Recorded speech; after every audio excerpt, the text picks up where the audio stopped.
We came to the realization that there's basically two aspects to any negotiation strategy out there, and those are activation and cooperation. Let me quickly give you a perspective on activation. When you were fighting with your sibling and your mom or dad came into the room, what's the first question?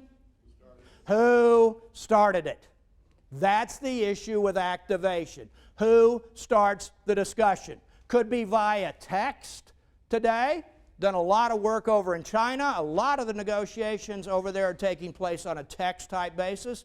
Could be a voicemail, could be a phone call, could be face-to-face. But who starts it is the issue of activation. And then cooperation says, are you only concerned about yourself, or do you have some concerns about the other side of the table as well?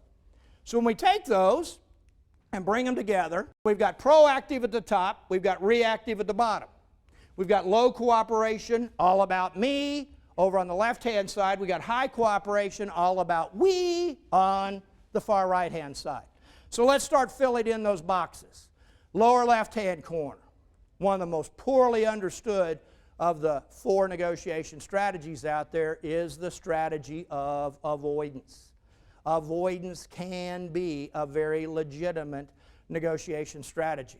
When your salesperson is calling you and they make the mistake of early on leaving you a message that we need to talk about pricing for next year given all the additional services, how quickly do you return that call? Not going to happen. Coach, this one guy started every year in July. They'd start calling their customer. We need to get our number up. We've got an agreement that's going to be due in September. He would drag them out, get halfway through the year and say the following. You all are a wonderful supplier. We really value the services you provide. Unfortunately, we're already past the budgetary planning period. I'm going to do something for you next year.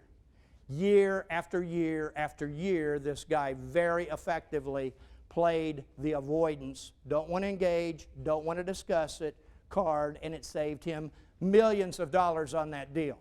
All right, let's keep rolling. Lower right-hand corner, accommodation. Accommodation is reactive and high cooperation. They ask and you give. I was driving a car when I was with American Hospital Supply between Freer, Texas and Laredo, Texas. Any of you who've been in South Texas will notice something. There are more rattlesnakes than people, more cactus than any other type of tree. I'm halfway in between Freer and Laredo and I run out of gas. 50-mile stretch, no gas station.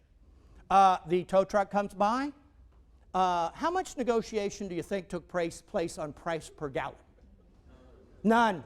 He stopped and I looked at him and I said, brother, what do you want? Rolex, Amex, whatever. It's you or buzzard bait. Those are my two primary options that I have going on right here.